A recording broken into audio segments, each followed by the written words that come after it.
नमस्कार दोस्तों, आज का हमारा विषय है उच्चतम न्यायालय के क्षेत्राधिकार।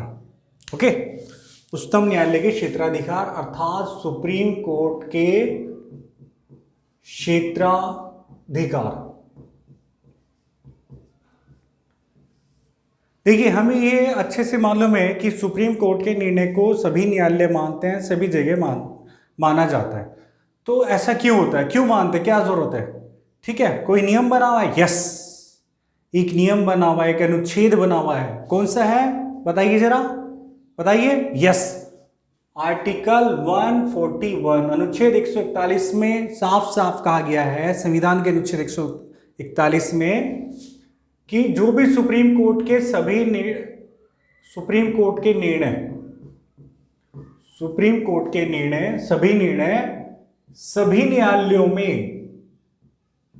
सभी न्यायालयों में मान्य होंगे।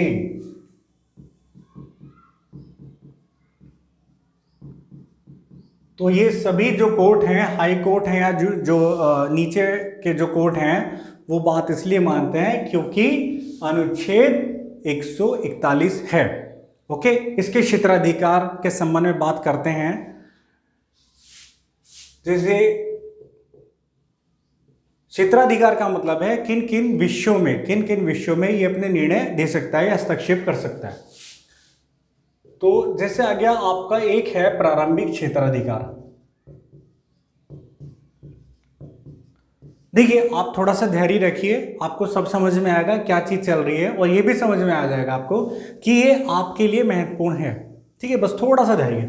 देखिए, प्रारंभिक क्षेत्राधिकार, उसके बाद है अपीलीय क्षेत्राधिकार। अपीलीय क्षेत्राधिकार, उसके बाद बताइए जरा। यस, कौन सा? हाँ जी, परामर्शदात्री, यानी कि परामर्श भी देता है। ये किसको देता है अभी बात करेंगे। परामर्शदात्री, और परामर्श है तो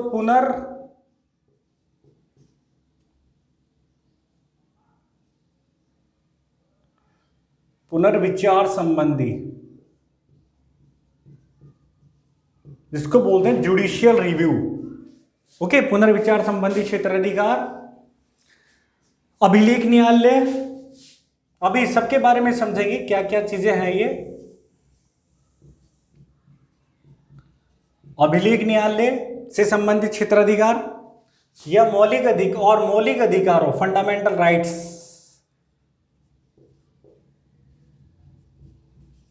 से संबंधित क्षेत्राधिकार। ओके, तो प्रारंभिक क्षेत्राधिकार, अपीलीय, परामर्शदात्री, पुनर्विचार संबंधी, अभिलेख और मौलिक अधिकारों से संबंधित क्षेत्राधिकार, या आप इसको कह सकते हैं मौलिक अधिकारों का रक्षक भी आप इसको कह सकते हैं। ओके,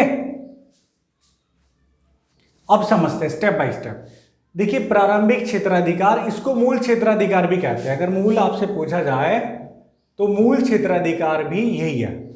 ओके, इससे संबंधित एक अनुच्छेद है, अनुच्छेद 131, और ये अनुच्छेद 131 में कहा गया है, यह बताया गया है कि प्रारंभिक क्षेत्राधिकार के अंतर्गत कौन कौन से विषय आते हैं। ओके, तो आप इसको ऐसे समझ लीजिए, यूनियन ऑफ इंडिया अर्थात भारत संघ। भारत क्या है? राज्यों का एक संघ है। तो यूनियन ऑफ इंडिया शॉर्ट में लिख दिया, भारत राज्यों का एक संघ है। तो या तो भारत संघ अर्थात केंद्र सरकार, या एक से अधिक राज्यों के बीच कोई डिस्प्यूट हो, कोई विवाद हो, या एक राज्य या एक से अधिक राज्यों के बीच कोई विवाद हो। ओके, या दो राज्यों या दो से अधिक राज्यों के बीच कोई वैधानिक प्रश्न हो। वैधानिक मतलब संविधान से संबंधित कोई प्रश्न आ गया, कोई विवाद आ गया, संवैधानिक प्रश्न आ गया। तो इन मामलों में जो निर्णय देगा वो सुप्रीम कोर्ट देगा। ओके, सुप्रीम कोर्ट देगा। अभी आपने हाल में देखा होगा कि महाराष्ट्र की राजनीति में उथल पुथल हुई और एकनाथ शिंदे के नेतृत्व में कुछ जो विधायक थे उन्होंने बगावत कर दी। ओके, तो वहाँ के जो विधानसभा अध्यक्ष थे उन्होंने उसको क्या कर दिया, जो विधायक थे उनको अयोग्य घोषित कर दिया। लेकिन वो सुप्रीम कोर्ट में गए और सुप्रीम कोर्ट में ये बोला जी हमने जो जो जो ये विधानसभा अध्यक्ष थे इनके खिलाफ पहले ही अविश्वास प्रस्ताव पारित किया हुआ है, तो ये ऐसा डिसीजन नहीं दे सकते। ठीक है, तो सुप्रीम कोर्ट ने उनकी बात को माना और उनकी जो सदस्यता थी, विधानसभा की सदस्यता या योग्यता थी, वो उसको एज इट इज रखा गया। ठीक है ना। तो ऐसे संवैधानिक प्रश्न जब आ जाते हैं तब भी तो हस्तक्षेप कौन करेगा, कहां जाएंगे, यस सुप्रीम कोर्ट में। ओके, बस हमें इसमें ध्यान रखना है, हालांकि बहुत ज्यादा महत्वपूर्ण नहीं है, बड़े एग्जाम के लिए महत्वपूर्ण है कि जब कोई संवैधानिक प्रश्न हो तो जो पीठ में जज, पीठ मतलब एक जो ग्रुप होता है, जज का जो ग्रुप होता है उसको पीठ बोलते हैं, सुप्रीम कोर्ट की एक पीठ, तो उसमें जो है मिनिमम 5 जज होने चाहिए, ये अनिवार्य है। ओके, तो ये इतना सा आपका प्रारंभिक क्षेत्राधिकार है। मोटा मोटा अगर समझ ले तो भारत संघ या राज्यों के बीच 1-2 इसका इससे हो या राज्य का राज्य से हो, जो भी विवाद होता है सब कौन देखेंगे, सुप्रीम कोर्ट। जैसे आपने देखा होगा एक कावेरी जल विवाद है, कावेरी जल विवाद, कावेरी जल विवाद काफी लंबे समय से रहा और लंबे समय से विवादित है। उसमें क्या है, कावेरी नदी है और कर्नाटक, केरल, तमिलनाडु 3 राज्य हैं, उसके पानी के बंटवारे को लेकर डिस्प्यूट है। तो ऐसे मामले को कौन हल करेगा, यस सुप्रीम कोर्ट। ओके, आगे बढ़ते हैं।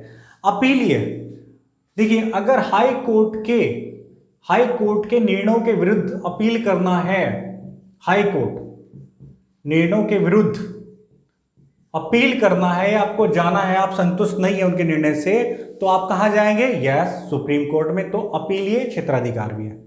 ओके, अब इसमें हमें क्या ध्यान रखना है, अपीलीय में देखिए जैसे कैसे कैसे मामले होते हैं भाई। दीवानी होगा, दीवानी मतलब जमीन जायदाद वाला या तलाक वाला भी इसी में आता है दीवानी में, या बच्चे को गोद लेने से संबंधित ये भी दीवानी में आता है।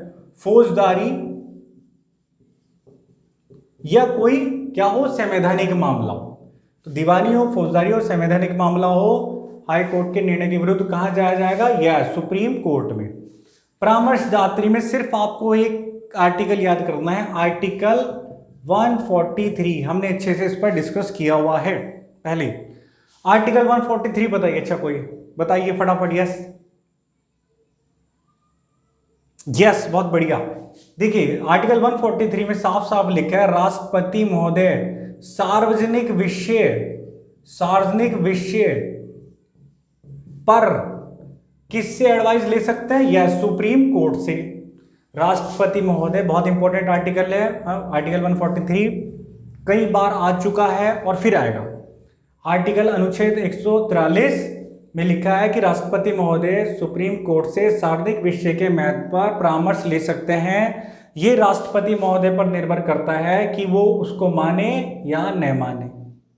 ओके, पुनर्विचार संबंधी यह है, नाम से पता चल रहा है पुनर्विचार, तो हमें इसमें क्या याद रखना है, आर्टिकल 1 अनुच्छेद 137। अनुच्छेद 137 में साफ साफ लिखा है कि सुप्रीम कोर्ट अर्थात उच्चतम न्यायालय जो है अपने ही निर्णयों पर पुनर्विचार कर सकता है। ओके, यानी कि अपने ही निर्णयों को गलत साबित कर सकता है, चेंज भी कर सकता है।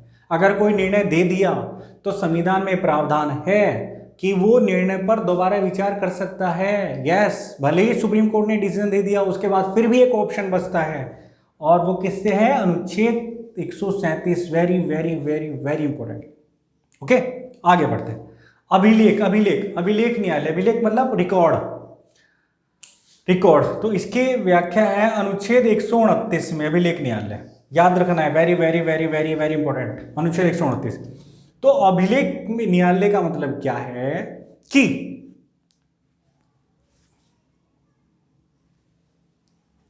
अभिलेख न्यायालय का मतलब है कि जो सुप्रीम कोर्ट के डिसीजन हैं सबका रिकॉर्ड रखा जाएगा संभाल कर।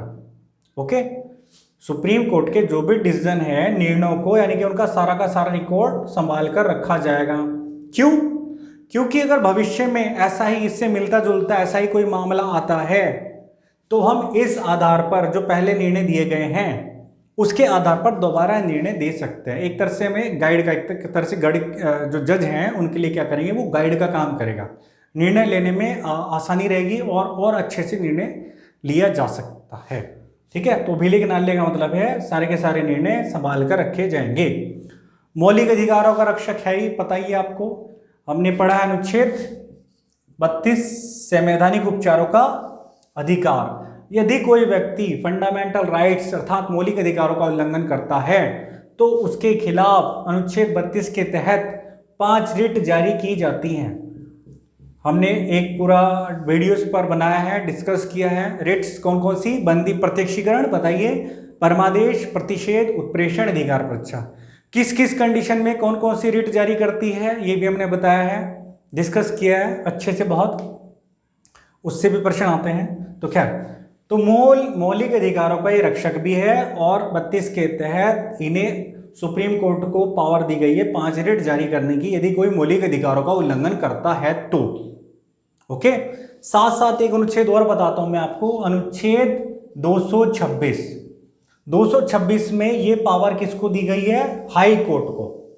ठीक है, तो अगर 226 आ जाए, हाई कोर्ट के बारे में आ जाए कि हाई कोर्ट भी मौलिक अधिकारों के संबंध में मौलिक अधिकारों की रक्षा कर सकता है या कोई रिट जारी कर सकता है, तो आंसर है यस, कर सकता है। अनुच्छेद 226 में मौलिक अधिकारों को परिवर्तन करने की शक्ति हाई कोर्ट को दी गई है। क्लियर? तो ये डिस्क्रिप्टिव भी आप लिख सकते हैं बड़े एग्जाम के लिए, और इसमें बहुत सारी हमें जो वनडे एग्जाम है या ऑब्जेक्टिव टाइप है या प्री है, तो उसमें हमें बहुत सारी काम की चीज मिल गई। अनुच्छेद 141, 131, 143, 137, 129, 32, 226, 5 रिट। और इसके अलावा अगर आपने ये अच्छे से समझ लिया है तो आपको कैसे भी वो इससे संबंधित घुमा फिरा कर क्वेश्चन दे देगा तो आपका आंसर सही हो जाएगा। देखिए, अगर आपको स्टडी करनी है, वास्तविक स्टडी करनी है, तो आप समझकर याद कीजिए। अगर समझकर याद करेंगे तो लंबे समय तक आपके दिमाग में रहेगा और वास्तविक आपके ज्ञान में वृद्धि होगी, आपके व्यक्तित्व में भी वृद्धि होगी। केवल सिर्फ रटना नहीं है, रटना होता है लेकिन समझना पहले है, पहले समझना है, फिर जो याद करने की चीज़ें वो याद कर लीजिए। अच्छा, अंत में मैं आपके साथ एक बात शेयर करना चाहूँगा। देखिए, मूर्खों, कई बार हम क्या समझते हैं, मूर्खों से हम उलझ जाते हैं, उनको समझाने का प्रयास करते हैं, उनको गलत किसी विषय पर डिस्कस करते हैं, तो मूर्खों से आपको बिल्कुल भी डिस्कस नहीं करनी। कारण क्या है? जितनी भी आपकी ऊर्जा है जिसको आप सही काम में लगा सकते हैं वो क्या होगी? बर्बाद हो जाएगी। तो मूर्खों से ना उलझें, ये आपको एक सलाह दे रहा हूं मैं आपको। हालांकि आप सभी लोग विद्वान हैं। ओके, तो समापन करते हैं। आई होप कि आपको बहुत सारी काम की चीज़ इसमें मिली होगी। तो ठीक है, नमस्कार, और फिर अंत में जय हिंद, जय भारत।